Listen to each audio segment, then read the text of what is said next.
지식꽃의 창시자, 지식생태학자 류영만 교수님의 북토크 콘서트를 지금부터 시작하도록 하겠습니다. 오늘 이제 처음으로 이렇게 카페에서 강의라기보다 이제 여러분하고 이렇게 잠시 토크하는 강의를 하려고 그러는데요.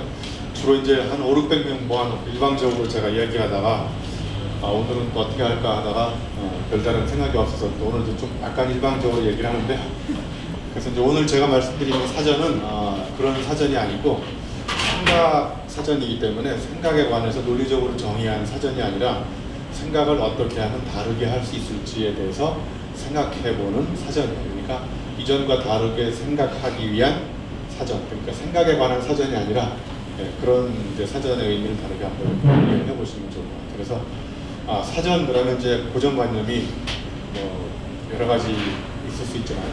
그래서 오늘 제가 결론적으로 여러분들한테 드리고 싶은 이야기는 여러분만의 사전을 만들어 보라라는 걸 이야기를 드리려고 해요. 그래서 여러분만이 갖고 있는 여러분의 생각, 여러분의 느낌, 여러분이 살아오면서 깨달았던 것들을 여러분의 언어로 정리하는 게 바로 이제 여러분의 사전이라고 볼 수 있을 것 같아요. 그래서 그런 사전에 대한 이야기를 좀 해드리려고 합니다. 그래서 제가 이제 강의의 부제목은 이렇게 했었어요. 나의 생각 사전에는 불가능이란 없다. 그래서 많이 들어본 것 같죠? 여기다 이제 앞에 이 생각이란 말을 빼고 이 사전을 한자를 바꾸면 나의 사전에는 불가능이란 없다. 누가 말한 거예요? 다음 중 나의 사전에는 불가능이란 없다라고 얘기한 사람은 나폴레옹, 유폴레옹, 조폴레옹 이렇게 그런 것처럼 사지선대용으로. 그래서 제가 이제 오늘 계속 시종일관 이렇게 언어를 비틀어가지고 보여드리고 연습을 좀 해드리려고 그러는데, 예를 들면 나의 사전에는 불가능이란 없다를 사전에 한자를 바꾸고 그 앞에다가 생각이라는 말을 바꾸면 하나의 또 엄청난 생각을 할 수 있는 화두를 끄집어낼 수 있을 것 같아요. 그래서 나의 생각 사전에는 불가능이란 없다. 그러면 이제 여러분들의 생각이 어디까지 한계이고 어디까지가 가능성인지 이런 것들도 한번 심각하게 고민해 볼 수 있는 화두가 될 수 있을 것 같아요. 자, 여러분 그 생각하는 사람은 그러면 로댕이 떠오르시죠? 지금 배가 고파서 오뎅 생각이 나시죠? 오뎅 생각. 자, 그러면 그 생각하는 사람 로댕하고 똑같은 자세로 생각을 하시는 분한테는 제가 오늘 책을 한 권 선물로 드리려고 합니다. 자, 시작! 로댕하고 똑같은 자세로 생각을 하셔야 돼요. 요즘 학생들은 이렇게 시중에게 말을 안 들어요.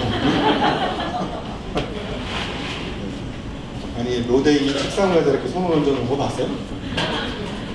한번 봐보세요. 여기 오른쪽 팔꿈치가 왼쪽 허벅지 위에 올라가 있어요. 똑같이 한번 해보세요. 자, 시작! 오른쪽 팔꿈치가, 이게 뱃살이 있는 사람은 안 돼요, 절대로. 네. 이 사람을 안 보여주고 이 사람하고 똑같이 생각해보라고 하면 사람들이 다 이 사람하고 똑같이 하는 사람을 저는 본 적이 없어요. 근데 우리는 이 사람을 엄청나게 많이 봤다고 생각하고 있지만 그 자세를 똑같이 취하라고 못하는 이유는 뭐냐면 여러분들이 생각 없이 살았기 때문에 그런 거예요. 여러분들이 로댕이라는 사람을 생각하는 사람이라고 생각했는데 저 사람하고 똑같이 해보라고 그랬더니 똑같이 못하는 이유는 사물과 현상을 대충 봤기 때문에 그렇다는 거예요. 대충 보면 대충 생각하게 돼 있어요. 그래서 우리 몸에서는 가장 큰 곤충 이름이 대충이라는 곤충이 있어요. 대충을 제거해야 돼요. 한자로 제가 이 책 중간 부분에다 2부 끝에다가 정민 교수님이 쓴 스승의 오편이라는 거에 나오는 거를 제가 조금 더 정리를 보완 첨가해서 여러분 많이 들었을 거예요. 생각사자, 생각상, 생각사 그러면 예를 들면 유영만 교수의 사상 그러면 이 생각사자와 생각상자를 쓰잖아요. 그죠? 똑같은 생각사하고 똑같은 생각상인데 어떻게 다를까? 여기 고찰, 그죠? 네. 숙고하다, 심사숙고할 때 고자 쓰기도 하고 상념할 때 렴자 쓰기도 하고, 그죠? 염두에 두다, 이런 말 쓰잖아요. 여기 배려, 고려, 배려할 때는 몇 자가 저거 아니죠? 심려를 끼치다 할 때 려자 있잖아요, 그죠? 그럼 여기 생각상자를 보시면 퍼뜩 떠오르는 생각이라는 거예요. 퍼뜩 떠오르는 생각. 지금 순간 퍼뜩 떠오른 거 있으세요? 이런 생각이 없으시구나. 자, 그 다음에 곰곰이 따져보는 게 생각 사자라는 거예요. 곰곰이 따져보다. 그 다음에 여기 고자는 과거의 것을 거슬러 곰곰이 따져보다. 곰곰이 따져보는데 과거의 것을 거슬러 올라가느냐 그냥 곰곰이 하느냐 이거 또 차이가 있는 것 같아요. 여기 가운데다가 상고, 참고, 고려, 고찰, 여기 사자는 사유, 사색, 사고. 응? 여러분 지금 얼굴이 다 이렇게 사색이 된 이유는 사색을 하지 않아서 얼굴이 사색이 된 것 같아요. 이런 거다제 언어의 유의입니다. 여기 명자를 보시면 맴돌아서 떠나지 않는 생각. 맴돌아서 잡념, 집념. 잡념과 집념은 한 끗발 차이지만 엄청난 차이가 있잖아요, 그죠? 여기 려 호랑이가 호랑이 있잖아요, 호랑이. 호랑이 위에가 호랑이에요. 호랑이가 올라타서 짓누르는 그런 생각이라는 그 려자가 이제 걱정할 때 많이 우려, 염려 이런 거 여기에만 해당해요. 아무튼 우리말에 그 생각이라는 말은 딱 한 가지지만 한자로 따져보면 여러 가지 생각이 있다는 거예요. 그리고 보다라는 말도 우리말에 굉장히 많거든요. 우리가 그 음식을 맛을 볼 때 음식을 먹어보다 이렇게 하죠. 먹어보다. 네? 그것도 보는 거잖아요, 그죠? 들여다보다. 옆에 사람 한번 째려봐 보세요. 째려보고, 이렇게 훑어보고, 이렇게 내려다보고, 올려다보고, 이렇게 한번 보는 것도 굉장히 많아요. 그러니까 이 생각이 바뀌려면 보는 걸 바꿔야 된다는 거예요, 그죠? 그러니까 보는 것하고 생각은 엄청나게 밀접한 관계가 있어요. 사색하지 않고 검색하는 젊은이들. 컴퓨터나 스마트폰으로 생활하고 있는 젊은이들. 자, 다시 보여드릴게요. 이 친구가 어떻게 생각하는지 한번 잘 그림을 봐보세요. 사색하지 않고 검색하는 젊은이들. 컴퓨터나 스마트폰으로 생활하고 있는 젊은이들은 사색하지 않고 검색을 합니다. 숙제도 검색으로 하고 친구와 밥 먹는 것도 검색으로 하고 검색하지 않으면 쇼핑도 사랑도 못합니다.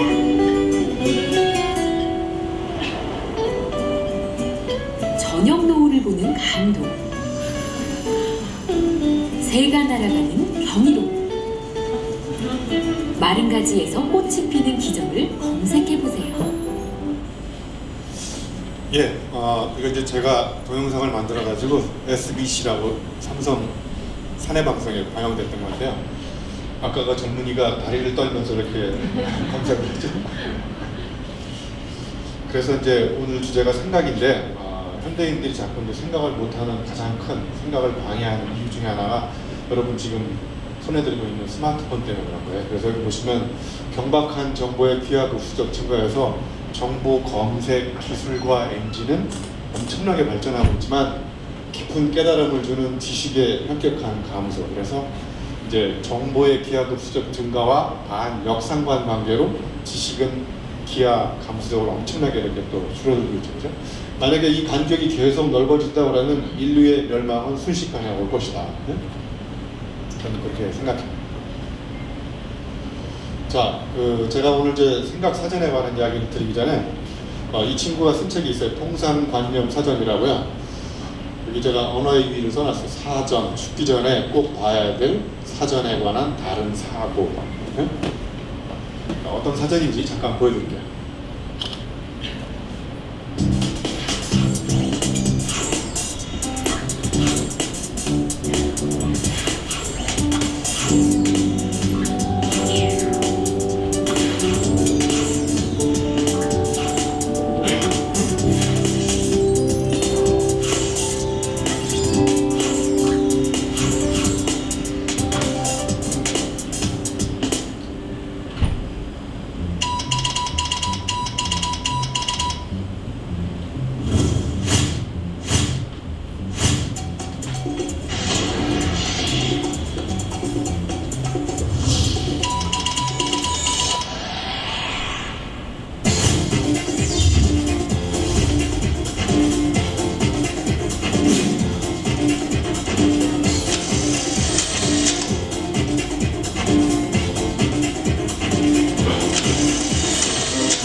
그 통상관념 사전이라는 책이 있어요. 그 책에 보면 의미심장한 정의, 국회의원의 정의가 뭐예요? 하는 일 없이 수다 떠는 사람. 아주 정확하잖아요, 그죠? 그다음에 바보는 지능이 떨어진 사람이 아니라 나와 같이 생각하지 않는 모든 사람이 바보예요. 여러분 다 바보예요. 저와 같이 생각하지 않기 때문에. 네? 여러분은 저보고 바보라고 서로 바보끼리 사는 거예요. 네? 자, 그래서 사랑이라는 걸 제가 국어사전에 찾아봤더니 이렇게 나와 있더라고요. 어떤 상대의 매력에 끌려 열렬히 그리워하거나 좋아하는 마음, 남을 돕고 이해하려는 마음, 어떤 사물이나 대상을 몹시 아끼고 귀중히 여기는 마음. 이런 정의를 읽고 막 눈물이 나거나 사랑하고 싶은 사람 흔들어보세요. 이게 이제 국어사전에 나오는 누구나 다 알고 있는 통용되는 정의입니다. 근데 최승자 시인이 쓴 시를 보니까 이런 게 있더라고요. 사랑은 언제나 벼락처럼 왔다가 정전처럼 끊겨지고 갑작스런 배고픔으로 찾아오는 이별이다. 뭔가 좀 아까보다는 필이 오지 않나요? 별로 필이 안 오는 모양이네. 그래서 저는 이제 드리고 싶은 말씀 중에 하나는 국어사전에 보면 사랑은 명사, 특히 추상명사로 써 있는데 저는 사랑은 보통 명사, 더 나아가서 사랑은 동사라고 생각해요. 옆에 사람 지금 한번 등 두드려 줘보세요. 등도 좀 어루만져주고 한번 안아줘 보세요. 옆에 사람 꼭 안아주세요.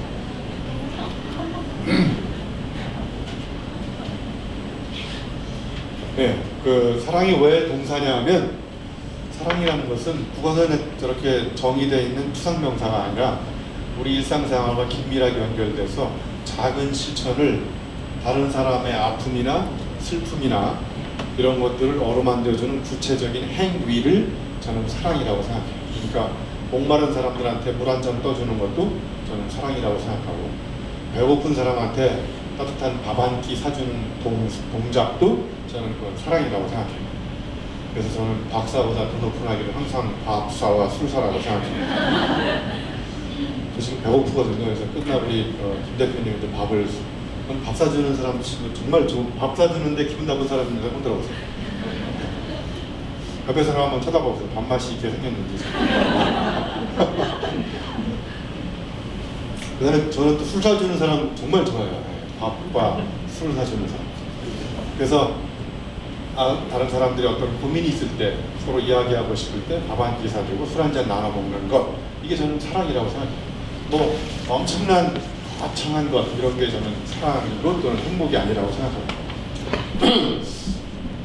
제가 어제 저의 그 대학 시절 은사님 중에 허은하 총장님 출판기념회를 갔다 왔는데 정말 감동적인 장면 중에 한 분을 만났는데요.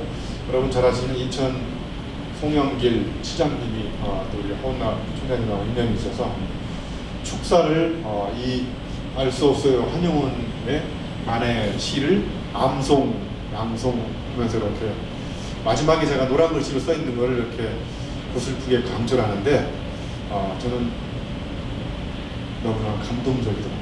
검은 구름에 터진 틈으로 언제나도 보이는 푸른 하늘은 누구의 얼굴입니까? 꽃도 없는 깊은 나무의 푸른 이끼를 거쳐서 옛 탑 위에 고요한 하늘을 스치는 알 수 없는 향기는 누구의 이끼입니까? 근원은 알지도 못할 곳에서 나서 돌뿌리를 올리고 가늘게 흐르는 작은 시내는 굽이굽이 누구의 노래입니까? 연꽃 같은 발꿈치로 가히 없는 바다를 밟고 옷 같은 손으로 끝없는 하늘을 만지면서 떨어지는 나를 곱게 단장하는 저녁노는 누구의 시입니까? 타고 남은 제가 다시 기름이 됩니다. 그칠 줄은 모르고 타는 나의 가슴은 누구의 밤을 지키는 약간 그 산적같이 생긴 남자가 분위기 잡고 저걸 읊어내는데 저는 감동을 받았습니다.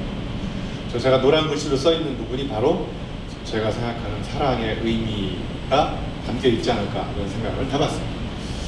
자, 굉장히 이제 밤이 깊어가고 있는데요. 제가 아주 난해한 야한 시를 하나 낭송해 드리려고 하는데 괜찮겠어요? 네.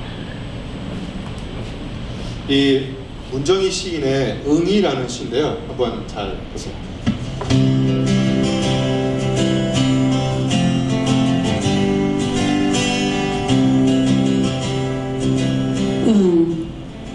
문정희.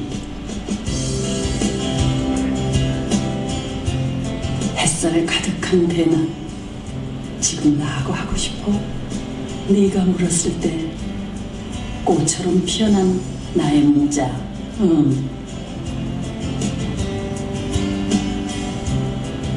동그란 해로 너 내 위에 떠있고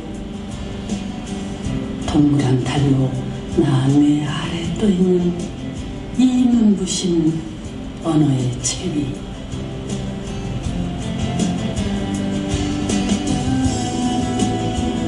오직 심장으로 나란히 담도한 네, 여기까지만 하겠습니다. 너무 또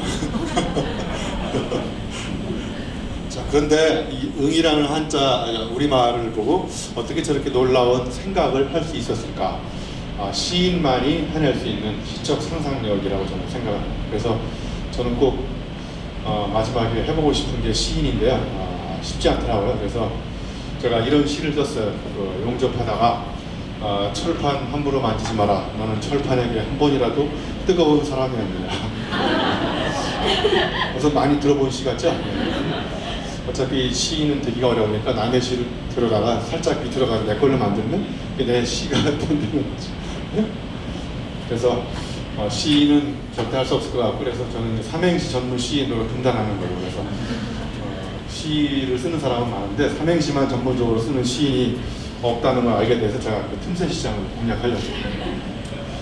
여러분도 한번 하루에 하나씩 삼행시를 써보세요. 삼행시를 쓰는 것이야말로 생각을 남다르게 하는 가장 저는 파워풀한 일상의 툴이라고 생각해요. 여러분 삼행시를 쓰려면 여러분 한번 삼행시를 써보세요. 뭐 삼겹살, 뚝배기 이런 거 다 써보세요. 여러분 그거 쓰는 순간 여러분의 언어의 수준이 금방 뽀록 납니다. 거기 동원된 여러분의 어휘 수준을 보면 거의 초등학교 수준이라는 걸 여러분들이 절감할 거예요. 그만큼 우리가 언어에 대해서 알고 있는 게 없다는 거예요. 그러면 그렇게 언어가 없다는 얘기는 생각의 재료가 그만큼 없다는 거죠. 행복한 사전이라는 영화가 있는데 저는 아직 못 봤어요. 제가 검색하다가 우연히 알게 됐는데 15년 동안 사전 편찬을 하는 그 과정을 쭉 쓴 거예요. 그래서 무려 3만 개의 어휘를 찾아가지고 15년 동안 꾸준히 그 사례를 수집해가면서 삶은 곧 사전이라는 과정을 보여주는 건데, 조금 제가 한번 조만간 꼭 보고 한번 그 감상문을 한번 쓰려고 하는데요. 결국은 여기서 주장하고자 하는 것이 결국은 뭐냐면 삶은 곧 사전이라는 거예요. 여러분의 사전에 여러분의 삶이 담겨 있는 거잖아요. 담는 거고, 그 다음에 여러분의 사전을 보면 여러분의 삶을 반추하고 또 이렇게 기억해낼 수 있고 추억을 이렇게 더듬어 볼 수 있는, 그게 바로 여러분이 만들어가는 사전 편찬의 과정인 것이고, 그 사전 편찬의 과정이 결국은 우리가 살아가는 삶의 여정이라는 거죠. 자, 그래서 저는 이제 여러분들한테 강조하고 싶고 드리고 싶은 말씀 중에 하나는 이 개념과 체험의 관계인데요. 사전에는 개념이 들어있잖아요, 그죠? 네. 혹시 경영학 개론책에 들어있는 경영의 정의 이런 거 읽고 막 공부를 낸 사람 있나요? 경영이란 무엇인가? 그러니까 정의에는 세 가지가 있는데요.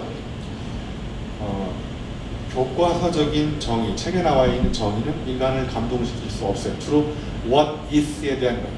경영이란 무엇인가, 교육이란 무엇인가, 커피잔이란 무엇인가, 책상이란 무엇인가. 이 what is에 대한 정의는 교과서적 정의이기 때문에, 논리적 정의이기 때문에 절대로 감동을 줄 수가 없어요.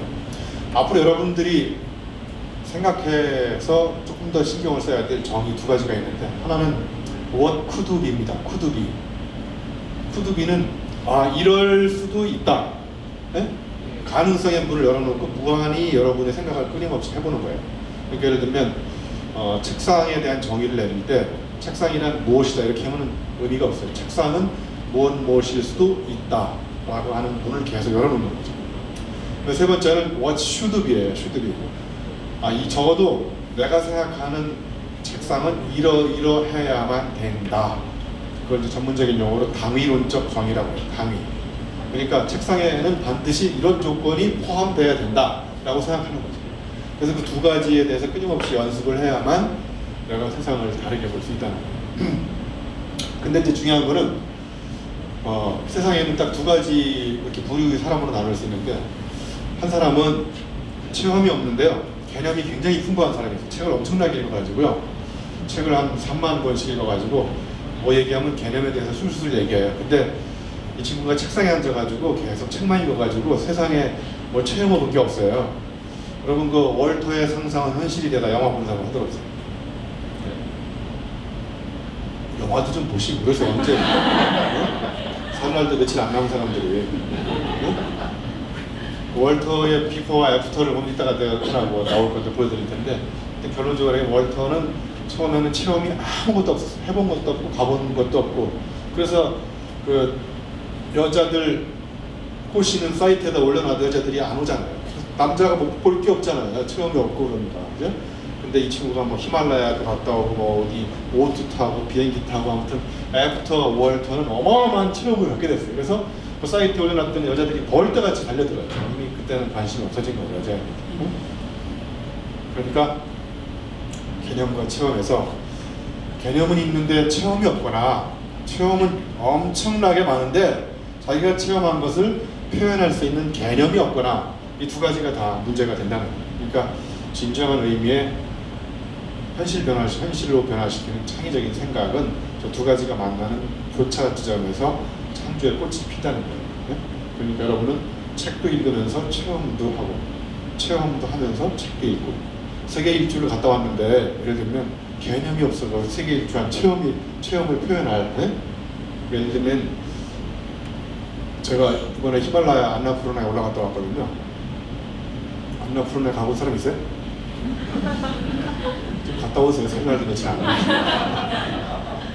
안나푸르나에 가서 안나 까레리나를 만나고 왔어요. 아무튼 갔다 왔는데 정말 느낀 게 많고, 제가 시인이면 안나푸르나를 보면서 시를 하나 썼을 텐데 그 시적 상상력은 발동이 안 되더라고요. 역시 저는 시인이 될 수가 없어요. 제가 체험한 것을 표현할 수 있는 어휘력이 부족하면 절대로 그건 창조로 연결이 되지가 않는다는 거예요. 네? 그래서 여러분들 예를 들어서 된장찌개를 먹고 된장찌개의 맛이 맛있다. 초등학생 어휘만 갖고 있으면 된장찌개 보고 표현할 수 있는 어휘가 뭐예요? 맛있다, 구수하다, 짜다, 달다. 거의 초등학교 수준의 어휘밖에 없어요. 그러면 그 정도밖에 된장찌개를 끓일 수 없다는 거예요. 네? 그래서 니체는 개념은 집이다. 그래서 우리가 어떤 집을 짓고 사는지에 따라서 울버는 밀라보로 집을 짓지만 인간은 개념으로 집을 짓는 거예요. 그죠? 여러분들이 어떤 개념으로 집을 짓는지에 따라서 다를 수 있다. 수상한 그녀라는 영화 보신 분 들어보세요. 지금 영화 좀 보내니까 왠지 안 보는 거예요. 저는 저 수상한 그녀에 보는 오늘 여성분들이 많이 나와 보셨는데 여기 여자를 공에다 비유하는 재미난 멘트가 있어요. 10대 여성은 축구공이야. 왜냐하면 여러 남성이 서로 빼앗으려고 달려들지. 20대 여성은 럭비 공이야. 가지면 놓치지 않으려고 전력 집중하지. 30대 여성은 탁구공이야. 한두 명 정도가 주시하지만 그래도 집중력을 잃지 않지. 그 이유는 골프공이야. 멀리 보내려고 애쓰지만. 네, 공감하시는 여성분 흔들어 보세요. 공감이 안 돼? 저 잘못된 공감이 되는데 손을 안 드시는 거죠? 제가 다 보여요. 여러분 얼굴 보니까. 골프공인 사람 흔들어 보세요. 축구공, 탁구공, 럭비공. 이제 그걸 보여드린 이유는 뭐냐면 어떻게 저렇게 연령대별로 공을 갖다가 이렇게 비유적으로 잘 표현을 할까. 네? 결국 여러분들이 갖고 있는 생각을 보다 더 쉽게 공감되게 표현하는 방법은 비유법을 쓰라는 얘기예요. 메타포. 내가 얼마나 메타포를 많이 동원해서 내 생각을 자유자재로 표현할 수 있느냐가 여러분이 뭔가를 새롭게 창조하고 다른 사람을 설득할 수 있는 굉장히 중요한 원동력이 될 수 있다. 네? 죄송합니다. 오늘 여성분들이 왔죠. 제가 여성 비하하려고 한 거 아니에요. 제가 영화를 보고 너무 감동적인 멘트가 와서 자, 그래서 이제 제가 여러분이 갖고 계시는 생각사전이라는 책은 제가 전자신문 칼럼을 주 5회 동안 약 2년간 쓴 건데요. 그 중에 앞부분의 책은 유영만의 체인지라는 책으로 나온 거고요. 후반부 약 200회 이상 뒤에 부분의 책은 이제 생각사전이라는 책으로 묶은 건데요. 500회 된 칼럼을 그냥 아무런 구조 없이 컨셉 없이 그냥 순서대로 이렇게 쫙 늘어놔버리면 모래알 같은 정보가 될 수 있잖아요, 그죠? 그러니까 이걸 어떤 방법으로 어떤 구조로 이걸 꿰느냐에 따라서 똑같은 500회 칼럼이라고 할지라도 다르게 보일 수 있잖아요. 그래서 제가 이제 고민을 하다가 구상한 이 책을 엮는 프레임워크를 저렇게 4가지로 적은 거예요. 우리 김난희 주간님이 저보고 컨셉을 좀 달라고 쫄려고 주말에 계속 쫄려고 그래서 갑자기 생각이 드는 거예요. 사계절, 사찰. 그래서 저렇게 생각하는 방법은 저는 어떻게 저렇게 생각하느냐? 방법은 없어요. 그냥 갑자기 생각이 나는 거예요. 세상은 다 갑자기 이루어져요. 여러분도 갑자기 어떤 남자가 나타나서 들이대잖아요, 그죠? 그러면 갑자기 일이 이루어져요. 세상은 갑자기 이루어져요. 그리고 갑자기 이루어지는 생각이 또 엄청난 변화를 일으킬 수가 있어요. 자, 그래서 제가 이거를 어렵게 생각할 것 없이 도요새에다가 한번 비교해서 설명을 드려볼게요. 자, 여기 보시면 봄은 봄이다. 이게 말장난 같지만 왜 봄은 봄일까? 똑같은 우리말의 봄이지만 영어로 하나는 스프링이고 하나는 워치예요. 한자로는 봄춘자지만 하나는 한자로는 볼관자예요. 그죠? 똑같은 봄이죠. 바로 이런 것들이 똑같은 봄을 바라보면서 다르게 생각할 수 있는 것들은 언어의 재배치나 체인지, 언어의 재조합이 우리로 하여금 생각을 다르게 할 수 있다. 그래서 봄을 관찰이라고 적은 거고요. 그 다음에 이제 여름은 열음이다, 오프닝. 네? 사람들이 저보고 라임을 작사하면 잘 될 것 같다고 얘기하더라고요. 네? 그래서 책 써봐야 돈도 안 되는 것 같고 그래서 작사를 하려고 해요. 이제 앞으로. 작사만 한 번 잘하면 대대손손 한 탕만 어떻게 잘 뜨면 대대손손 잘 먹고 잘 살 수 있다고 그러더라고요. 아직 요청이 없어요. 라임. 네? 그래서 가을은 노을이 아름다운 계절이라서 그래서 여름을 이제 고찰이라고 그랬고요. 가을은 통찰이라고 그랬어요. 그래서 이 관찰과 통찰은 우리가 쉽게 이해할 수 있을 것 같아요. 뭔가 관찰을 하면 관심을 가지고 이렇게 관찰하면요. 관계 없는 것처럼 보이는데 관계 있는 것처럼 이렇게 다가오기 시작해요. 그때 인사이트가 일어나기 시작합니다. 관찰 속에서 통찰이 일어나는 거예요. 그런데 관찰에서 통찰로 가려면 다리를 하나 건너야 되는데 그 다리가 고찰이라는 다리예요. 자, 이제 이렇게 추상적으로 계속 설명하면 이제 이해가 잘 안 가시죠? 의미를 계속 설명해가지고 머리에 꽂으면 이게 골 때리는 거예요. 골치 아프. 의미를 심장에 꽂으면 의미 심장해지는 거. 잠시 후에 이제 도요새에 비추어서 제가 설명을 드려볼게요. 마지막 이제 겨울은 거울이다. 그래서 겨울은 이제 성찰의 거죠. 그래서 도요새가 지렁이를 먹고 자랐는데요. 지렁이는 비가 오면 밖으로 이렇게 나와요. 비가 안 오면 가뭄이 심각할 때는 땅속으로 이렇게 기어 들어가요. 그죠?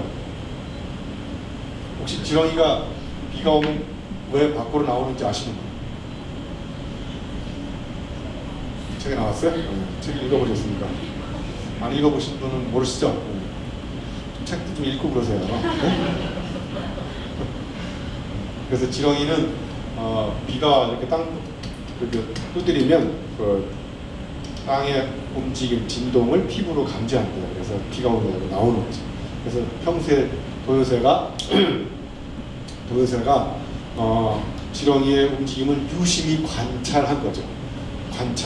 관찰해서 이제 나름대로의 여기 이제 고찰은 뭐냐면 관찰한 결과를 가지고 이렇게도 생각해보고 저렇게 생각해보고 요리 따져보고 저리 따져보고 조목조목 따져보는 과정을 고찰이라고 해요. 그래서 그런데 이제 그 도요새의 고민은 뭐냐면 비가 안 올 때 지렁이가 땅속 깊숙이 들어가잖아요. 그러면 이제 가뭄이 심각해가지고 도요새가 지렁이를 잡아먹지 못해서 도요새가 오늘날 다 죽었어야 되는데 도요새가 여전히 살아있잖아요. 그죠?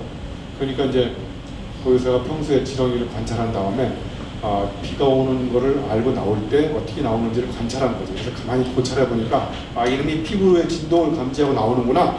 그래서 비가 안 올 때 내가 부리로 땅을 쿡쿡쿡 짚고 다니면 지렁이 입장에서는 비가 오는 줄 알고 나올 것이다. 이런 가설을 세운 거예요. 네? 그래서 이렇게 땅을 쿡쿡쿡 짚고 다니니까 실제로 지렁이가 나와요. 비 오는 줄 알고. 지렁이 입장에서는 비 오는 줄 알고 나왔다가 마른 하늘에 날벼락이 나오자마자 이제 도요새가 편안히 식사하면서 돌아가요. 이걸로 봐서 우리가 이제 도요새가 세대가리가 아니라는 걸 우리가 알 수 있습니다. 도요새는 세대가리가 아니다. 우리가 머리 나쁜 애 보고 세대가리라고 그러죠. 닭대가리, 세대가리. 근데 여러분이 도요새보다 더 못해요. 대가리를 따지면. 그래서 이제 통찰력을 얻게 된 거죠. 도요새가. 그래서 이제 더 나은 지렁이를 더 많이 잡아먹기 위해서는 이제까지 통찰했던 결과를 반추해보고 또 다른 상황에서 여전히 내가 개발했던 얻었던 통찰력이 또 다른 상황에서 여전히 적용될 것인지 적용될 수 있을 것인지 아닐 것인지를 반추해보는 과정을 이제 성찰이라고 하는 거예요. 네? 자, 그래서 이제 제 책에 대한 이야기는 자세하게 제가 이렇게 큰 챕터별로 봄에 대한 것, 여름에 대한 것, 가을에 대한 걸 써놨는데 그 중에 몇 가지 키워드만 제가 생각해보고 마치도록 하겠습니다. 여기 보시면 꿈꾸는 동안은 동안이다. 옆에 사람 한번 봐보세요. 동안인지 아닌지. 동안 수술한 사람 말고. 그러니까 저게 말장난 같지만요. 가만히 한번 생각해보라. 꿈꾸는 사람들 보면 언제든지 눈동자가 빛이 나고요. 그죠? 꿈꾸는 사람 보면 걸어다니는 폼이 달라요. 그리고 주로 여러분들 앞모습은 여기 오실 때 화장하고 오셨죠? 화장, 분장, 위장, 치장, 가장 이렇게 온갖 다 장을 하고 왔잖아요. 근데 여기 뒤통수도 이렇게 화장하시는 분이 계세요? 뒤에 모습? 앞에 사람이 뒤통수를 한번 봐보세요. 화장 뒤통수를 보시고 그 사람이 어떤 사람인지 한번 이렇게 짐작을 해보세요. 뒤통수 화장한 사람 있나요? 그래서 꿈꾸는 사람은 뒷모습도 달라요. 걸어가는 모습, 발걸음 이게 다. 그래서 이렇게 말장난 같지만 이렇게 해놓고 보면 동안이 되려면 어떻게 해야 돼요? 꿈을 꿔야 되는 거야. 근데 이 꿈이 꿈이 뭐라고요? 다른 사람한테 꾸어오는 거예요. 어린아이가 꿈을 누구한테 꿔와요? 첫 번째, 어린아이가 꿈을 꾸는데 누구한테 꿈을 꾸어와요? 엄마한테 꿈을 꾸오겠죠. 부모님한테. 근데 부모님이 꿈을 안 꾸는데 그 꿈을 꾸어오겠어요? 어떤 아이가 자기의 미래의 꿈은 아파트 경비원이 되는 거라는 거예요. 왜 그랬더니 경비원 아저씨가 매일 짜장면을 먹는 거야. 자기의 꿈은 매일 짜장면을 먹는 거야. 그래서 그 꿈을 누구한테 꾸었어요? 아파트 경비원한테. 이 아이는 매일 짜장면을 먹는 아파트 경비원 아저씨의 아픔을 이해하는 거야, 못한 거야. 오로지 자기가 먹고 짜장면을 매일 먹으니까 그 꿈을 꾸어온 거야. 어차피 엄마 아빠는 꿈을 안 꾸니까. 그래서 우리 주변에 저희 밑에다 이렇게 써놨는데요. 꿈꾸는 공동체, 드림 에코 시스템이라고 해서 꿈을 꾸는 사람들이 많아야 된다는 거예요. 예를 들면 김연아가 꿈을 꾸잖아요. 그러면 김연아 키드가 생기죠. 박세리 꿈을 이루니까 박세리한테 꿈을 꿔가지고 박세리처럼 되고 싶은 아이들이 나타나죠. 박세리 키즈가 생기고. 그래서 고염나무하고 감나무가 있는데 고염나무가 뭔지 모르시는 분 한번 흔들어보세요. 고염나무를 한 번도 본 적이 없는 사람 흔들어보세요. 괜찮아요? 제가 예산치지 않을 테니까 괜찮아요. 그러니까 고염도 못 먹어봤겠나요? 고염이라는 게 이렇게 조그만 감이 있어요. 감은 이렇게 감은 다 아시죠? 감은 이렇게 느낄 감자가 있고 감나무에 열리는 감이 있어요. 그러면 고염나무에다가 이렇게 V자로 상처를 내요. 응? 그래가지고 감나무를 꺾어다가 V자로 얘하고 이렇게 접목을 시켜. 이렇게 딱 끼운 다음에 거기를 뺑뺑 감아버리면 이 고염나무에서 고염이 더 이상 안 열리고 접목된 감에서 뭐가 열려요? 감이 열려요. 감이 열린다. 한국말 잘 못 알아듣시는 것 같아요. 그러면 원래 내 꿈은 요만한 고염이었는데 내 몸에다가 더 큰 꿈을 접목시키니까 원래 요거보다 조금 요만한 고염에서 이거보다 몇십 배 큰 감이 열린단 말이야. 그러니까 다른 사람의 꿈을 꾸어다가 내 몸에다 심으니까 내가 원래 꿨던 꿈보다 더 큰 꿈이 열릴 수 있다는 거야. 그러니까 꿈은 꾸어오는 거라. 꾸어오는데 뭐 이자 달라고 그러나요? 무이자로 그냥 줘요. 그냥 돈 안 받고. 뭐 이런 이야기를 써놓은 거예요. 이 사진 멋있잖아요. 제가 작년에 사하라 사막 가서 마라톤 뛰다가 야성 없는 지성은 지루하고 지성 없는 야성은 야만이다. 여러분 야성이 있어요? 지성이 있어요? 주로 보통 보면 지성이는 야성이 없고 그죠? 야성이는 지성이 없고 그러니까 지성이 대학 교수들이 지성인인가요? 야성인인가요? 주로 교수들이 책상에 앉아가지고 공부 열심히 해가지고 교수의 정의가 쉬운 이야기를 어렵게 하는 사람 이렇게 정의가 돼요. 짤막한 이야기도 막 흔들흔들해가지고 개로운서 막 이렇게 두껍게 개소리 하는 놈이랑 그래서 주로 교수들이 책상 지식인이라고 그러죠. 교수의 정의가 또 하나 있어요. 불의는 참지만 불이익은 절대 못 참는 직업이 교수. 자기한테 이 불이익이 온다 그러면 뭐 쌍수 들고 나타나요. 불의는 이렇게 반방에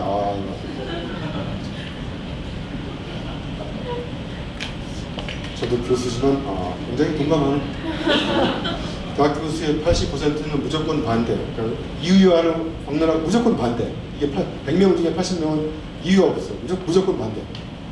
왜 반대하는지 아세요? 귀찮으니까. 네. 교수의 정의, 교수의 속담. 그래서 저는 교수를 교수에게 처할 수도 있다는 주장을 합니다.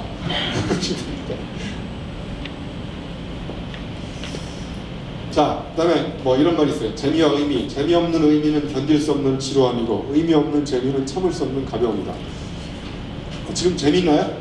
네. 의미 있나요? 네. 대답 안 하신 분은 나가세요. 그래서 여러분 요즘 사는 게 너무 재밌어서 미치겠는 사람 들어오세요. 잠이 안 오시는 거예요. 너무 재밌어요. 박수 한번 주세요. 나머지는 재미는 없는데 의미 있어가지고 그냥 억지로 사시는 거예요.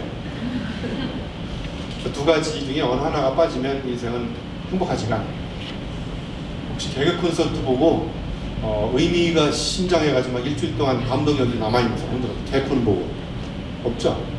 개콘은 재미있는 게 아니고요. 그건 웃음을 주는 거예요. 물론 재미있는 것도 있죠. 재미는 일정 기간 감정적 흥분 상태가 지속되는 상태를 재미라고 해요. 웃음은 그냥 한바탕 웃어버리는 거죠. 그냥 순식간에 날아갈 수도 있고 휘발성이 강해요. 그래서 여러분도 어떤 일을 결정할 때 첫 번째 이게 재미있는 일인가 나한테, 두 번째 재미있는 일인데 의미가 없으면 이거 오래 못 갑니다. 그 다음에 의미는 엄청나게 있는데 이게 너무 재미가 없어요. 그러면 이것도 오래 못 가요. 두 단어의 쌍두마차가 만들어가는 것이 저는 우리가 앞으로 영원히 가져가야 될 행복이라고 생각해요. 자, 여러분 이제 여름에 나오는 단어 중에 어떤 사람이 이렇게 또 의문을 제기하는 사람이 있어요. 봄, 여름, 가을, 겨울 이렇게 단어를 배치해가지고 편집을 해놨는데 왜 봄에 꼭 이런 단어가 있어야 되냐? 여름에는 왜 여름에 관련된 단어가 없냐? 뭐 이런 또 악플 단어는 있어요. 그냥 편안하게 읽으시고 그냥 한가만 건지세요. 그냥 그거 너무 이렇게 조목조목 따지면 또 머리 아프니까. 자, 이거 이제 근경과 원경인데 곤경으로 보이는 근경도 원경에서 보면 풍경이 될 수 있다. 이게 무슨 이야기냐면요. 시련과 역경을 경험하는 사람, 지금 나는 심각하게 곤경에 처해 있는데 지나고 나면 아름다운 풍경이 될 수가 있잖아요. 근데 누군가가 본인은 엄청나게 지금 힘든 상황을 극복하고 있는데 멀리서 보면 아름다운 풍경으로 보일 수 있다는 거예요. 네? 그래서 가끔씩 전경과 배경을 이렇게 바꿔서 생각해보는 연습을 하면 좋다는 거예요. 네? 오늘은 제가 전경이죠.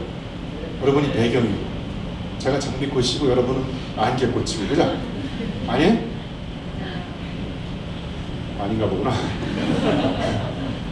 제가 배경이고 여러분이 전경이에요. 제가 이렇게 여러분이 전경이죠.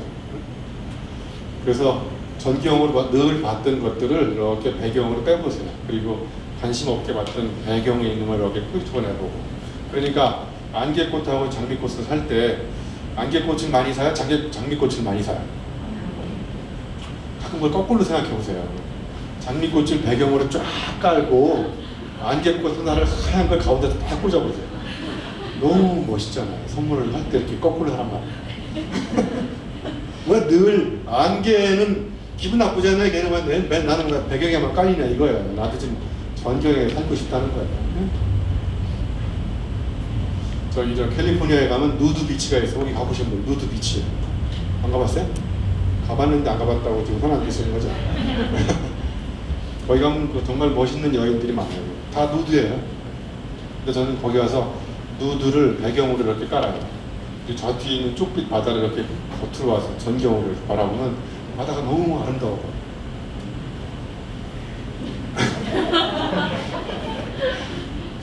여러분 오늘 제 말을 안 믿으시는 것 같아요. 그럼 저를 믿습니까?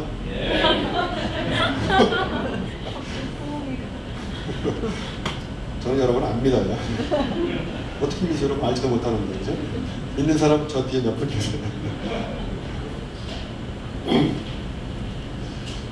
네, 제가 만든 단어 중에 가장 많이 회자되는 단어 역경을 뒤집으면 경력이 됩니다. 거꾸로 얘기하면 남다른 경력을 쌓고 싶은 사람은 역경을 경험해야 된다는 건데 사람들은 역경도 경험하지 않고 그냥 아름다운 경력만 쌓으려고 해요. 한자는 달라요. 물론 뒤집으면 모든 경력, 남다른 경력은 다 시험과 역경 속에서 탄생한다는 거예요. 그러니까 경력, 아름다운 경력은 역경이 낳은 자식이에요. 역경이 낳은 자식이 경력이에요. 경력. 남다른 경력을 쌓고 싶은 사람. 그래서 걸림돌을 디딤돌로 바꿔서 생각하는 거예요. 이 돌이 많은데 걸림돌과 디딤돌은 같은 돌이에요. 어떤 놈은 걸림돌로 발톱을 쳐가지고 발톱 빠져가지고 막 불평불만 터뜨리는 놈이 있는가 하면 어떤 아이는 걸림돌을 디딤돌로 바꿔가지고 타고 올라서 저 멀리 다른 세상을 보는 아이가 있어요. 그죠? 똑같은 돌인데 그죠?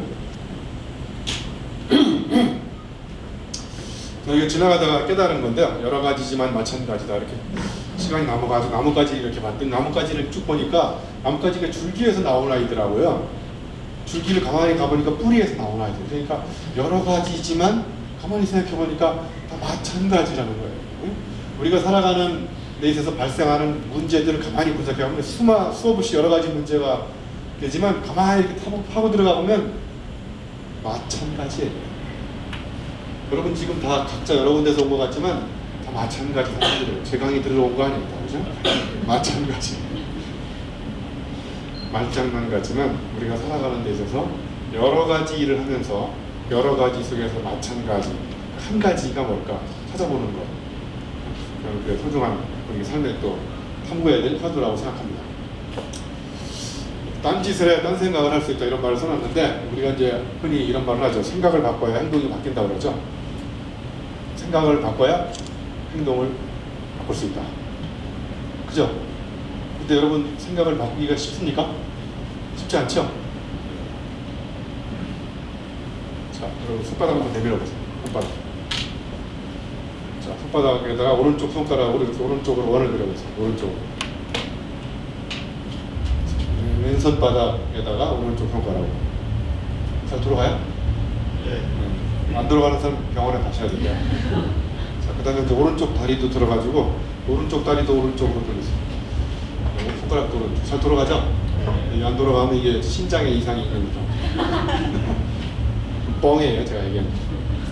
자, 그 다음에 손가락을 오른쪽으로 계속 돌리시고 발은 왼쪽으로 돌리세요. 자, 발은 왼쪽으로, 손가락은 오른쪽으로. 돌아가시는 분. 돌아가요? 나와보세요. 나와보세요.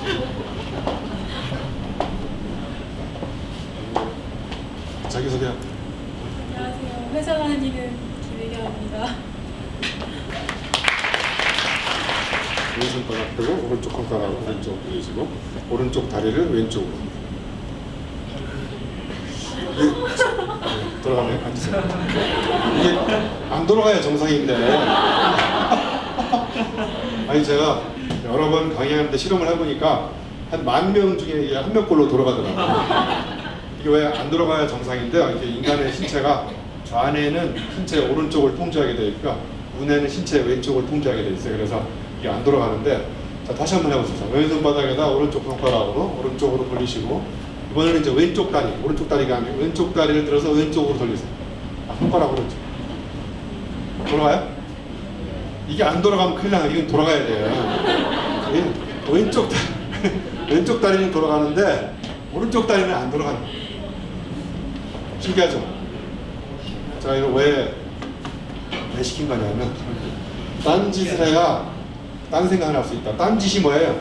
내가 이제까지 해보지 않은 신체적 움직임이에요. 내가 이제까지 해보지 않은 체험이에요. 안 해본 일을 해봐야 이제까지 생각하지 못했던 걸 생각할 수 있다. 그러니까 이걸 뒤집는 거예요. 그러니까 생각을 바꿔야 행동이 바뀌는 거예요. 이건 책에 나오는 게 아니고요. 제가 실험을 해보니까 오히려 딴 짓을 하면 딴 생각이 들 수가 있어요. 근데 우린 딴 짓 하면 뭐라고 그래요? 장난치고 놀면 놀고 있네, 어? 놀고 자빠졌네 이런 말 하죠. 놀면. 그리고 또 장난치면 뭐라고 그래요? 너 지금 장난하냐 지금? 장난도 못 치고 놀지도 못하고 엄숙한 자세로 계속 생각만 이렇게 돌리니까 이게 생각이 안 되는 거예요. 응? 이게 돌아가게 하는 방법이 있어요. 이따가 쉬는 시간에 두 분이서 마주보고 앉으신 다음에 지금 한번 해볼까요? 왼손바닥에서 오른쪽으로 손가락으로 들겠습니다. 오른쪽으로. 그리고 저기 돌리지만 저분 왼쪽 발목을 잡으세요. 조금 떨어져서 두 손으로 발목을 잡아서 발목을 왼쪽으로 돌려주세요. 이렇게 굽혀가지고 왼쪽으로. 오른쪽 아니에요 이거?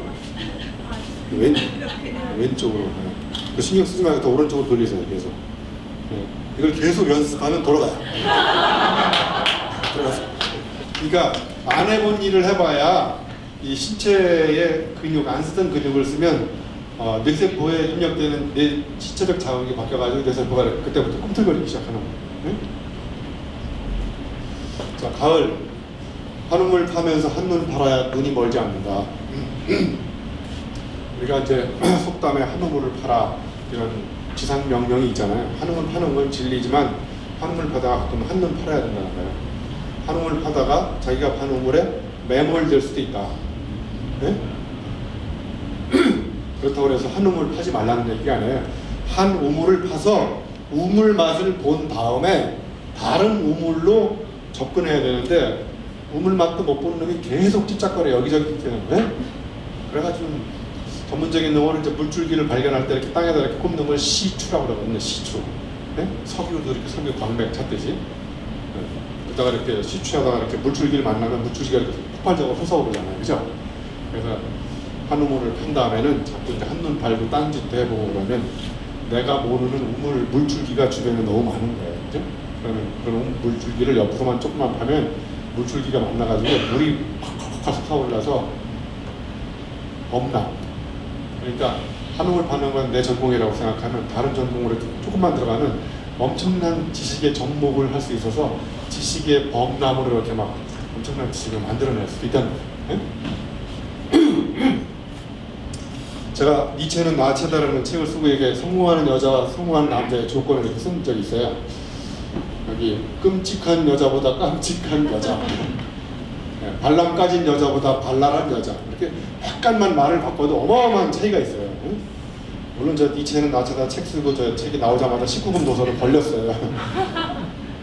나체 때는 나체라는 이유 때문에. 그렇게 조금만 말을 바꿔도 엄청난 차이가 있어요. 나체를 탐하기보다 니체를 탐하는 남자, 공짜보다 공자를 사랑하는 남자. 제가 그 다음에 이제 와인과 여인에 대해서 이렇게 또 공통점이 좀 생각이 나가지고 오늘은 인문학 버전으로 얘기를 해드릴게요. 밤이 더 깊으면 이제 더 19분 버전으로 얘기할 수 있는데 제가 호기심이 생긴 이유가 뭐냐면 와인바에 가면 와인이 이렇게 누워서 보관하더라고요. 그죠? 와인 누워서 보관하는 건 아시죠? 그래서 이 와자가 누울 와자구나. 그래서 와인이 그래서 누워있구나. 그래서 와인이라는 걸 알게 된 거예요. 그래서 그러면 여인도 누워있고 와인도 누워있구나. 그래서 이제 공통점을 생각하기 시작하면서 상상력이 발동된 거죠. 그래서 19분 버전은 이제 나중에 얘기해도 되는데 오늘은 인문학 버전들의 몇 가지. 성숙한 여인과 숙성된 와인일수록 품격이 있다. 맞는 말이죠. 그다음에 그 와인 전문 용어 중에 여기 꼬달리란 말이 있어요. 꼬달리, 그죠? 꼬달리가 이렇게 와인을 마신 다음에 남는 잔향. 네? 우리 저 신기용 대표님 와인 전문가가 오셨는데 나중에 우리 와인 강의 한번 그 비싼 와인일수록 한 3일 동안 향이 난대요. 이렇게 남는데. 응? 아름다운 여인일수록 만나면 그 향이 며칠간 가요. 네? 별로 안 가는 거였구나. 그래서 비싼 와인일수록 와인의 향기가 오래가고 정말 멋진 여인일수록 만났을 때 그 여인에 대한 향이 오랫동안 남을 수 있다. 그 다음에 여인과 와인은 다 다르다. 그죠? 잘 모르시는가 보네. 여인도 잘 모르시고 와인도 잘 모르시고. 역시 체험을 안 해보신 사람한테 이렇게 얘기하면 잘 와닿지가 않는 것 같아요. 아무튼 여러분도 와인과 여인 이렇게 해놓고 한번 생각해보세요. 공통점과 차이점이 뭔지. 자, 그럼 예를 들면 땀과 침의 차이에 대해서 10가지를 논하시오 이런 논술 문제가 나왔다 그러면 한번 어떻게 할 것 같아요? 땀과 침의 차이. 막 상상을 해보세요. 땀하고 침의 차이. 자, 성공하는 사람은 땀을 흘릴까요? 침을 흘릴까요? 침을 흘리는 사람 지금 성공한 사람 봤어요? 그러니까 땀 흘리면서 성공한 사람을 보고 주로 침 흘리는 사람은 성공할 수가 없어요. 자, 예를 들면 또 땀을 과학적으로 분석하면 침하고 과학적으로 분석하면 땀에는 소금기가 있죠. 침에는 소금기가 있어요, 없어요? 없죠. 그러면 땀은 썩어요, 안 썩어요? 안 썩어. 침은 썩어요. 그러니까 침 흘리는 놈은 썩어 문드러지는 거고 땀 흘리는 사람은 안 썩는다는 거예요. 네? 뭐 이런 식으로 자꾸 상상을 해보고 생각을 해보고 우리말에 소중한 거는 다 한 글자로 돼 있어요. 밥. 한 글자다. 유명한 정말 소중한 건 다 한 글자로 돼 있어요. 정. 네? 땀과 침의 차이.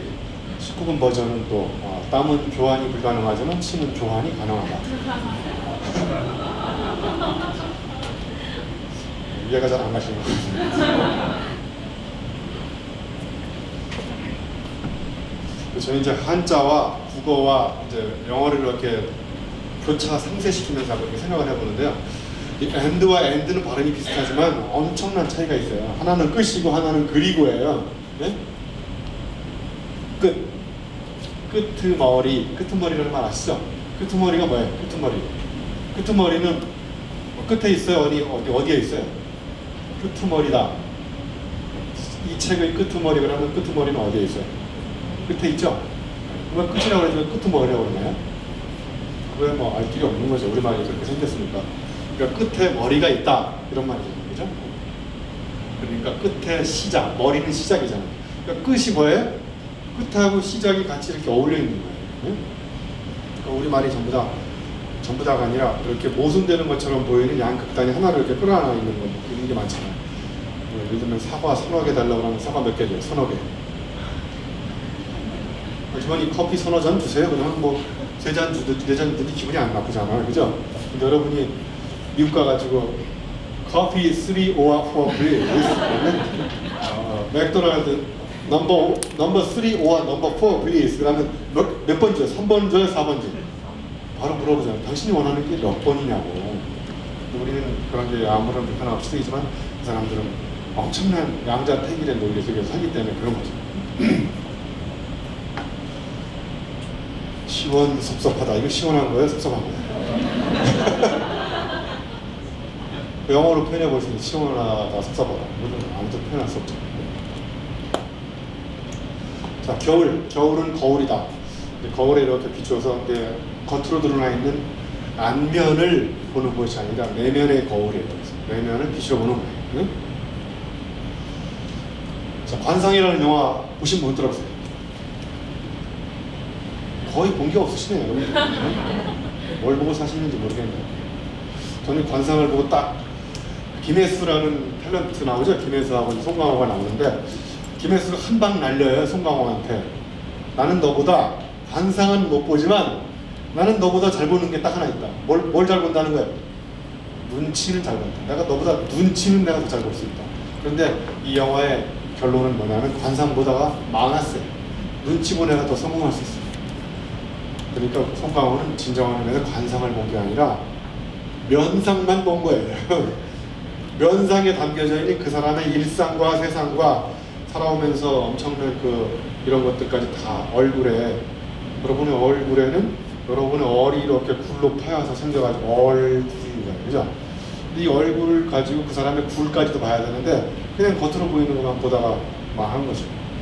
근데 눈치 본다는 건 뭐예요? 눈치 보려면 그 사람의 온갖 몸짓, 표정, 동작 다 읽어내야 되잖아요, 그죠? 관상과 면상, 관상 속에 세상이 담겨 있고 그 사람이 살아가는 일상이 담겨 있다. 이런 것들을 이제 읽어낼 수 있어야 돼요. 자, 그다음에 소통과 능통. 한 사람이 모든 분야에 능통할 수는 없지만 한 사람이 모든 사람과 소통할 수는 있어요, 그죠? 그래서 신영복 교수님은 이런 말씀을 했어요. 자기 변화를 전제하지 않으면 소통은 소탕이다. 한 글자 차이지만 엄청난 차이가 있는 거죠. 지금 소통 잘 되는 시대인가요? 여러분, N세대와 아날로그 세대가 소통이 잘 돼요? 교수하고 학생이 소통이 잘 안 돼요. 여기 우리 과 학생 흔들어보세요. 교육공학 학생 2명 왔다는데 친구들, 나도 모르는 학생이 교육공학과에 우리 학과에 왔어. 교수는 아날로그 세대잖아요. 아날로그 안 하려고의 약자. 안 하려고 안 하려고 버티는 교수가 N세대 15초 간격으로 웃겨주지 않으면 그 다음 학기에 폐강을 각오해야 되는 이런 N세대 하고 소통이 잘 돼야 안 돼요. 교수님이 배웠을 때 했던 방식대로 아날로그 방식으로 가르치고 아이들은 재미없으니까 자는 거죠. 소통이 안 되니까 이제 교수가 호통 치니까 호통을 치면 불통 돼버리고 문통이 터지고 말이야, 노라통이 터지고.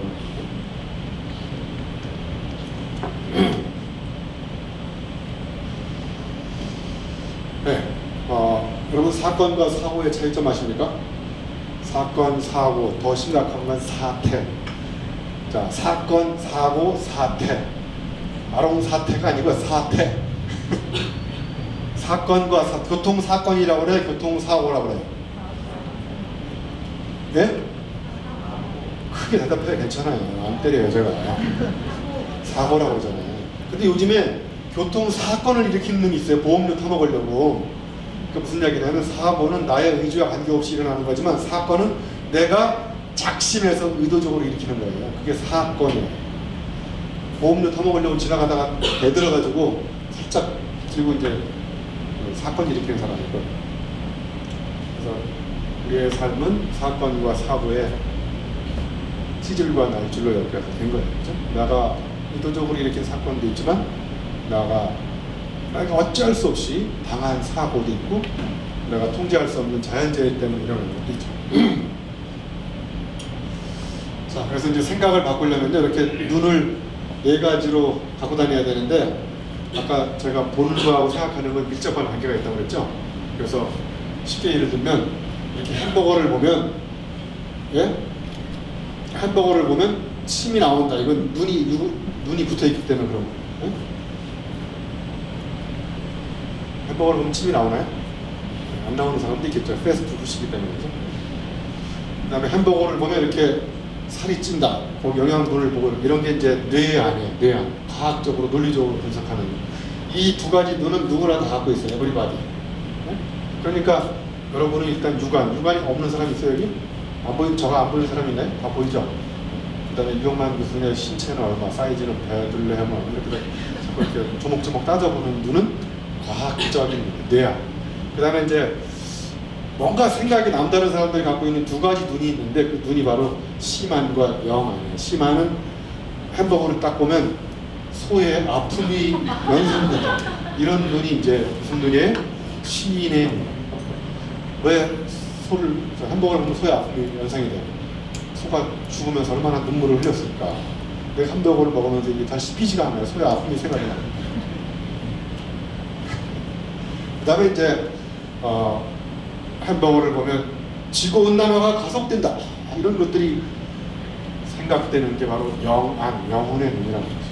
햄버거가 빨리 양산될수록 소를 빨리 잡아야 되고 소를 더 빨리 양육해야 되기 때문에 소를 더 빨리 양육할 만한 초원이 더 필요한 거고 그러니까 아프리카를 점점 자꾸 목초지로 개발하다 보니까 지구 온난화가 햄버거와 아무 관계 없는 것처럼 보이는데 그 뒤에 있는 관계가 꿰뚫어지는 거죠. 이게 영혼의 눈이라는 거예요. 이런 게 결국은 심한과 영한을 갖는 것이 남다른 생각을 하는 거예요. 제가 더 쉬운 얘기를 하나 예를 들어볼게요. 그 신영복 교수님이 저 교도소에, 신영복 교수님 아시죠? 통역당 사건으로 감옥에서 20년 20일 동안 있다 나오신 분이 이제 교도소에서 건빵을 드시는데 건빵을 단연간 실험을 해보니까 옆에 사람 소리 안 들리게 먹을 수 있는 개수가 3개라는 걸 연구를 통해서 발견했어요. 침으로 이렇게 막 굴려가지고 이렇게 먹는 거예요. 감옥에서 이제 저 5만 가지 잡생각을 하면 옆에 사람한테 이렇게 안 들리게 먹어야 됩니까? 여러분도 하루에 5만 가지 생각을 하죠? 그래서 5만 가지 잡생각에서 5만이에요. 한번 세워보세요. 아침에랑 저녁에. 근데 이 교수님이 너무 배가 고파가지고 건빵을 4개를 넣고 이제 침으로 돌리기 시작했어요. 그래서 이 침에 한계가 오기 시작해가지고 이제 소리가 나왔어요. 먹는 소리가. 그래서 옆에 사람이 개수를 다 세는 거예요. 너 어제 건빵 17개 먹었지? 교수님은 이제 건빵을 먹고 목이 말라가지고 화장실 갔다 와서 물 먹고 오다가 5만 가지 잡생각을 하면서 건빵 개수를 세웠던 사람 발을 밟아버렸어요. 발을 안 보여가지고 밟았는데 얼마나 짜증이 났겠어요. 그죠? 화가 났죠? 건빵도 말이야 혼자 먹고 나눠 먹지도 않고 말이야 혼자 먹고 그다음에 발도 밟았으니까 일어나가지고 대판 싸움이 일어났어요. 막 멱살 잡고. 제가 이제 질문을 드려볼게요. 싸움이 일어난 직접적인 원인 제공자는 뭐죠? 싸움이 왜 일어났어요? 발을 밟았죠. 발을 어디 갔다 오다 밟았죠? 화장실. 화장실 왜 갔죠? 목이 마른 건 그 다음 단계, 그 이전 단계. 화장실에 왜 갔어요? 물 먹으러 갔잖아요. 응? 볼일 보러 간 게 아니라. 물을 왜 먹으러 갔어요? 물을 왜 먹으러 갔어요? 목이 말라서.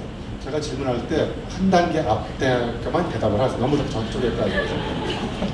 자, 목이 말랐다. 뭘 먹어서 목이 말랐죠? 건빵. 아, 건빵하고 발하고 무슨 관계예요? 이 사람이 발꼬락으로 건빵을 먹었어? 싸움이라는 거를 설명하려면 어떻게 해야 돼요? 뒤에 이렇게 뒷조사를 해보니까 발하고 건빵이 관계가 있어요, 없어요? 관계가 있잖아요. 이거를 꿰뚫어서 찾아내는 눈, 이게 통찰의 눈이에요. 이게 그리고 영혼의. 겉으로 보기에는 발하고 건빵이 아무 관계없어요. 지금 제가 여기서 강의라고 했지만 저쪽에서 교통사고가 나면 다 여러분 때문에 교통사고가 나는 거예요. 여러분이 저쪽 교통사고가 아무 관계없다고 생각하죠? 잘 따져보세요. 뒤로 보세요. 다 관계가 있어요. 이게 불교 철학의 핵심이에요. 세상에 존재하는 것은 따로 떨어져 독립적으로 존재하는 건 아무것도 없다. 다 연결되어 있다. 이게 인연설이에요. 인연 전연의 인연이 아니고 인연설. 자, 여기 넘어가고요. 제가 카트만두에 갔다 왔거든요. 카트만두. 만두 이름 아니에요? 카트만두. 네팔에 가면 네팔의 수도가 카트만두가 아세요? 카트만두에 가서 놀랄만두하고 이렇게 놀랄만두, 그럴만두 이런 만두가 있어요.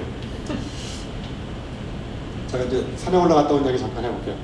여러분 안나푸르나가 여기 이제 4,130m 곳인데 가서 이제 무슨 생각을 했냐면 도대체 4,130m는 왜 4,130m지? 쓸데없는 생각을 한 거죠. 올라가기 힘들어 죽겠는데 저런 생각까지 한 거예요. 4,130m가 내 인생에 던져주는 의미는 뭘까를 생각해 본 거예요. 네?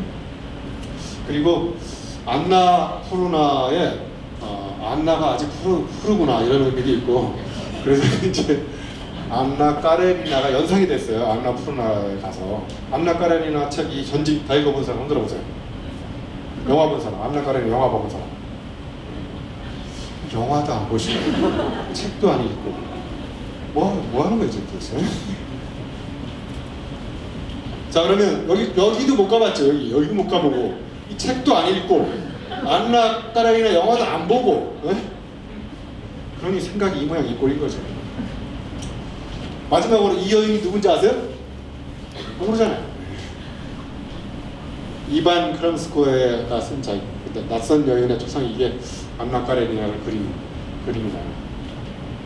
아무튼 제가 이걸 이렇게 찾아서 보여드린 이유는 월터의 상상처럼 가보지도 않고 영화 보지도 않고 책 읽지도 않고 저 여인이 누군지 관심도 없고 그러면 뭐 우리의 생각은 그 모양 그 꼴로 머물러 있는 거죠.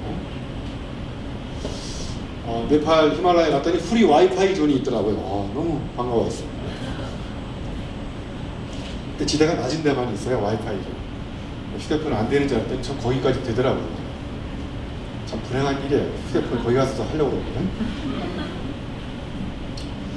자, 남자와 여자의 차이가 참 유별하게 너무 재밌더라고요. 남자는 블루투스고 여자는 와이파이라는 거예요. 한번 읽어보세요. 왜 그런지. 저거 보면 정말 놀라운 비유법이다.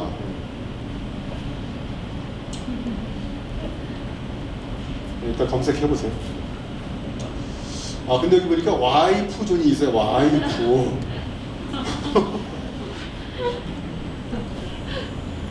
영어의 유머인데요. 와이파이 그러면 1시간에 얼마. 근데 프리 와이프 존 그럼 거기도 1시간에 얼마 이렇게 엉뚱한 상상을 별로 정연동 같아서 넘어가도록 하겠습니다.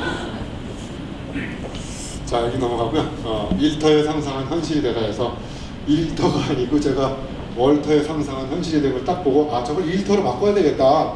그래서 일터의 상상은 현실이 된다고 바꾸는 거예요. 네? 그래놓고 이제 직장인들이 이렇게 머릿속에 생각을 해봤어요.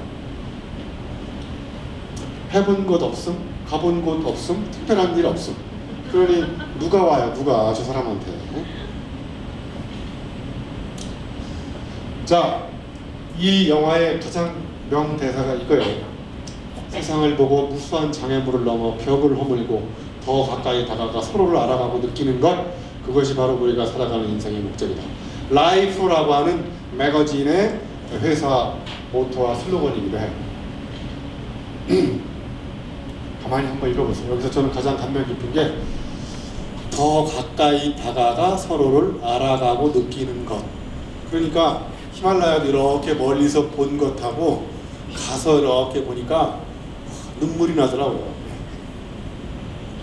제가 왜 눈물이 나는지는 제가 아무리 설명해도 와닿지가 않아요. 애기 낳아보셨어요? 아직 안 나오셨죠? 나와보세요. 애를 낳아본 산통체험과 진통체험이 있어야 설명이 안 되는 그런 아픔을 경험할 수가 있어요.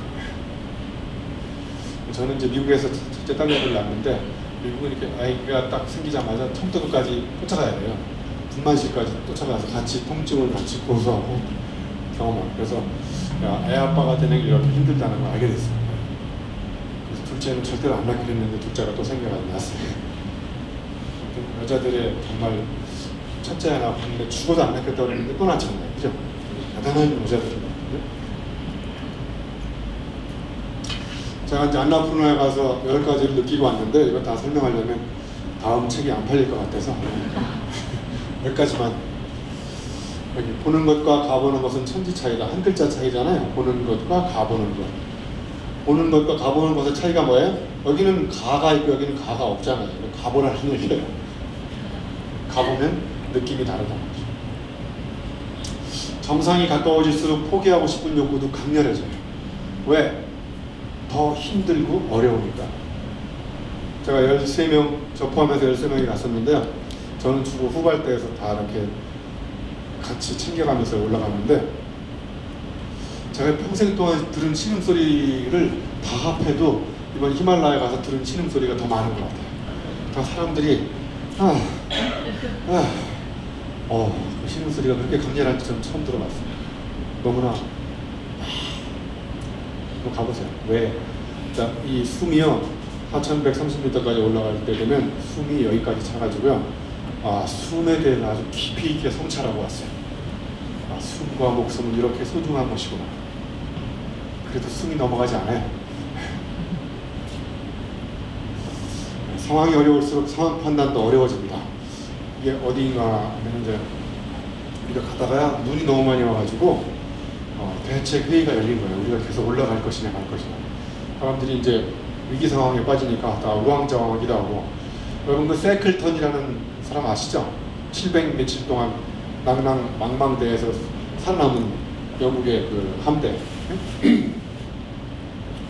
눈이 무릎까지 쌓이니까 이제 파가 두 파로 나뉘더라고요. 더 이상 올라가면 우리가 죽는다. 내려가야 된다는 이런 파가 있더라고요. 그래서 거수로 결정하잖아요. 내려갈 사람과 올라갈 사람. 그리고 눈이 또 군중 심리가 강할 때 목소리 큰 놈이 막 주장하면 막 그쪽으로 가고 싶고 그렇죠. 저는 이게 뒤에서 가만히 봤어요. 재밌더라고요. 이렇게 관찰하는 거니까. 위기 상황에서 막 사람들이 우왕좌왕하는 게 재밌다고 느낀 게 참 재밌죠. 네. 근데 세르파한테 물어보니까 그까짓 거는 눈도 아니라는 거예요. 네? 아무 걱정 없다는 거예요. 내일 아침에 일어나 보니까 이렇게 별이 빛나는 눈이 딱 그쳐가지고 세르파들이 눈 다 치워놓고 이렇게 올라가. 그래서 상황이 어려울수록 인간은 자기분석이 나타나고요. 그 다음에 위기 상황이 심각해질수록 자기한테 유리한 데이터를 컬렉션해요. 그래가지고 자기 신념을 보존하는 쪽으로 데이터를 해석하기 시작합니다. 네, 끝날 거예요. 하나 더 있었고요. 이게 제가 찍은 안나푸르나 베이스 캠프 나름 밑에 있는 마차 부차레 캠프에서 찍은 일몰 사진이에요. 너무 멋있죠? 네. 그냥 여러분 사진으로 보는 거예요. 저는 저걸 직접 찍어 갖고 왔습니다. 그래서 순간이 영혼을 지배합니다. 네. 그래서 월터의 상상한 현실이 되다 이런 말이 나와요. 언제 사진을 찍을 거죠? 어떨 땐 난 사진을 찍지 않아. 진정 아름다운 순간을 보면 카메라로 방해하고 싶지 않아. 그저 그 순간 속에 머물고 싶지. 그 순간에 머문다고요? 그래, 바로 저기 그리고 바로 여기. Stay in right here, right there. 그러니까 카메라로 사진을 찍는 순간 그 아름다운 순간이 지나갈 수도 있다는 거예요. 그러니까 찍지 말고 자기는 이렇게 보겠다는 거예요. 예? 그 순간은 순식간에 지나갑니다. 제가 사하라 사막에서 마라톤 뛰다가 일몰을 이렇게 보니까 정말 불타는 모래사장에 불바다가 펼쳐지는데 그게 잠깐 하는 사이에 순식간에 뚝 떨어지더라고요. 근데 이렇게 뒤를 보니까 집채만한 보름달이 이렇게 쫙 올라오더라고요. 그래서 제가 순간 황홀병에 빠져가지고 거기서 쳐다보다가 컷오프 타임에 걸릴 뻔했어요.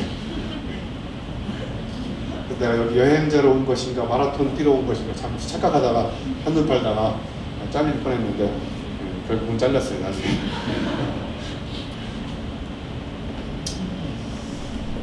자, 그래서 여기까지만 할게요. 4130 이게 안나푸르나 베이스 캠프의 높이예요.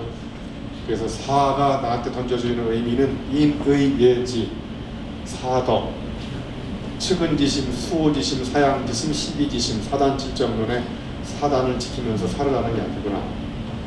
그리고 왜 사느냐? 한 가지 목적, 행복하기 위해서. 여러분 행복해 보이고 싶어요? 행복해지고 싶어요? 에이, 다 행복해 보이기 위해서 살면서 거짓말 하시고 계시네요. 인간의 80%는 다 남한테 보여주기 위해서 산다는 거예요. 응? 다 때려치우세요. 행복해지세요. 3. 세 가지 핵심 가치. 제가 인생에 소중하게 생각하는 열정, 혁신, 도전. 이 세 가지는 저의 나침판이고 북두칠성이에요. 저걸 보고 의사결정하고 저대로 인생을 살려고 노력하는 사람입니다. 그리고 마지막 제로는 4 빼기 1은 3이더라고요. 3에서 3을 빼니까 다시 제로가 되더라고요. 그래서 죽을 때는 다 버리고 가야 되는구나. 있는 듯 없는 듯. 그리고 무, 공. 바로 노자 철학이든 장자 철학에서 얘기하는 가장 핵심. 그것이 바로 우리가 살아가는 목적이라는 걸 알게 됐습니다. 33분이 됐는데 3분 오버돼서 죄송합니다.